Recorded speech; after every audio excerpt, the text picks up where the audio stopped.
Assalamu alaikum. Урматтуу Садыр Нуркожоевич. Кайрылбайын дедим эле. Кайрылышка туура келип калды. Биз жанагы легализация боюнча жетишпей алган машиналар боюнча биздин машинебиз стоянкада жатат. Мага ошогондо 700 кишинин машинеси стоянкада жатат. Эмне үчүн калганына экинчи этап кылып легализация бербей атасыңар?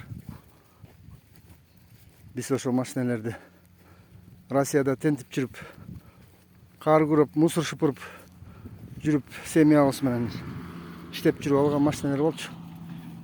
Анан кандайча камап бербей атасыңар?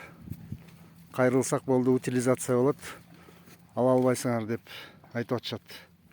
Бул кандай? Эмне кылышыбыз керек эми биз? Каяка барып кайрылабыз? Аргабыз калбай калды. Биз ошо машина менен оокат кылалы деп алганбыз да. Иштеп таап, агым кек менен иштеп таап акча алган машиналар болчу да. Өтпөй алгандар дагы 5000ден ашык киши бар экен. 700 машина камалып жатат азыркы убакта стоянкаларда. Ошону легализацияны чечип берип койсоңор жакшы эле болмок да. Биздин хан сарайларыбыз 2ден 3төн машиналарыбыз жок. Эптеп айылда оокат кылган балдарыбыз.